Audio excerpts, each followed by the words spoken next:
शुभ सकाल आज 19 अगस्ट सोमवार। चलतु जानिबा आजिर गुरुत्वपूर्ण खबर। जदि एपर्यंत आपण माने भिडियोटी को लाइक करि नाहंती, वीडियो को लाइक करी चैनल को सब्सक्राइब करी कमेंट माध्यम जणांतु आपण माने आम वीडियो केउ जिल्लारू देखुछंती। खूब शीघ्र रत्न भंडार खाली होई हेबो गणति। भक्तंक गहली और भिड़ निमंत्रण पाई खूब शीघ्र रत्न भंडार खाली हेबो। रत्न भंडार रे थिया बाक्स आलमीरा स्थानांतर पाई सरकार अनुमति मिली सारिछि। खूब शीघ्र रत्न भंडार मरामती सांगकु अलंकार गणति प्रक्रिया आरंभ हेबो। एने मंत्री पृथ्वीराज हरिचंदन कहिसेंति। रत्न भंडार स्थिति अनुध्यान पाई जीपीआर सर्वे सह अत्याधुनिक विशेषिक ज्ञान केशल प्रयोग करा जिवो बोली आईन मंत्री कहिसेंति। श्रीमंदिर भक्तंक गहली और भिड़ निमंत्रण पाई एआई कैमेरा लगा जिवो। एहा द्वारा दर्शन व्यवस्था सुरक्षित हेबो। परवर्ती खबर। खूब शीघ्र दूर हेबो आलू संकट। यूपी रु ट्रेन आसीबो आलू।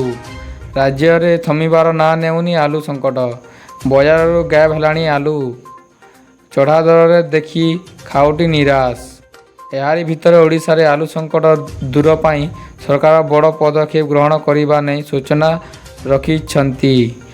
उत्तर प्रदेश रु ट्रेन रे आलू आसीबो बोली खाद्य जोगाण मंत्री कृष्णचंद्र पात्र कहिसेंति। परवर्ती खबर। केबे मिलिबो सुभद्रा योजना। राज्य रे बीजेपी सरकार आसिले महिलांक पई सुभद्रा योजना लागू हेबो। एही प्रतिश्रुति रक्षा करी महिलांक पई सुभद्रा योजना प्रणयन करा जायछि। किंतु सुभद्रा योजनार नियमावली खूब शीघ्र आसीबाकू स्थिर करा जायथिबा उपमुख्यमंत्री सूचना दैछंती। पूर्वरु कुआ जायथिला अगस्त 15 रे एसओपी आसियो बोली, किंतु परवर्ती समय रे अर्थात अगस्त 19 तारिख रे एसओपी आसीबाकू थिबा बेले सेप्टेम्बर मास 17 तारिख रे शुभारंभ करिबाकू प्रक्रिया जारी करिछि। परवर्ती खबर। पांड्यान को हेलिकॉप्टर बुला घटना रे हेबो कार्य अनुष्ठान। पांड्यान को व्यक्तिगत कार्य रे हेलिकॉप्टर रे बुलिबाकू नै तदन चालिछि। खूब शीघ्र घटना रे हेबो कार्य अनुष्ठान बोली कहिसेंति परिवहन मंत्री विभूति जेना। जहाँ लोकंक मन रे संदेह अछि ताहा सत होई पारि। दुर्नीति विरुद्ध रे आम सरकार शून्य सहनशीलता नीति आपणाइछंति। तेणु हेलिकॉप्टर बुलार निर्णय अल्प दिन मध्य रे बाहरिबो। बीजेडी शासन रे थिबा बेले बीके पांड्या निजर आधिपत्य देखाई विभिन्न स्थान को हेलिकॉप्टर गस्त करुथिले। परवर्ती खबर। एथर गणेश पूजा रे डीजे ब्यान। भसाणी रे बाजियो पारंपरिक वाद्य। एथर गणेश पूजा रे राजधानी रे डीजे बंद, बाजियो पारंपरिक वाद्य।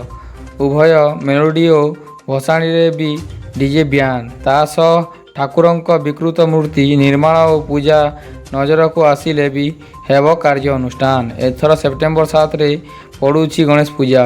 ता पूर्व आज एक कोऑर्डिनेशन मीटिंग कमिशनरेट पुलिस और राजधानी विभिन्न पूजा कमिटी मध्यम बसीथिला, जेउथिरे गणेश पूजा पाई जोर जबरदस्त चांदा आदाय को बारण सह पूजा को निशामुक्त करा जिबाकू भी निष्पत्ति होइछि। परवर्ती खबर। कोलकाता बलात्कार हत्या मामला निज आड़ू मामला रुजु कले सुप्रीमकोर्ट। आसंता 20 रे हेबो सुनानी। कोलकातार आरजीकर मेडिकल कॉलेज और हॉस्पिटल जड़े महिला डाक्टर को दुष्कर्म और हत्या मामला को नहीं सारा देश में उत्तेजना प्रकाश पाई बेले यार तदन भार सीबीआई को हस्तांतर करा जायछि। एबे एसबु भितर दुष्कर्म एवं हत्या मामला रे हस्तक्षेप करिसंती सुप्रीम कोर्ट। कोर्ट निज आड़ू मामला रुजु करी यार शुणाणी करने को निष्पत्ति नैछंती। परवर्ती खबर। एणिकी पुरी श्रीमंदिर रे भक्तों को मिलिबो मागणा महाप्रसाद। एणिकी पुरी श्रीमंदिर रे भक्तों को मागणा महाप्रसाद मिलिबो। आईन मंत्री पृथ्वीराज हरिचंदन एने बयान रखिछंती।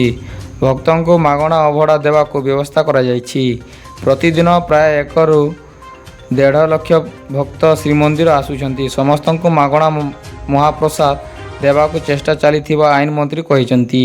तेबे केबेठु ओ केमिति दियाजिव महाप्रसाद से नहीं आईन मंत्री स्पष्ट रखिछंती। से कहिसंती ए संपर्क रे राज्य सरकार एक रूपरेख प्रस्तुत करुछंती।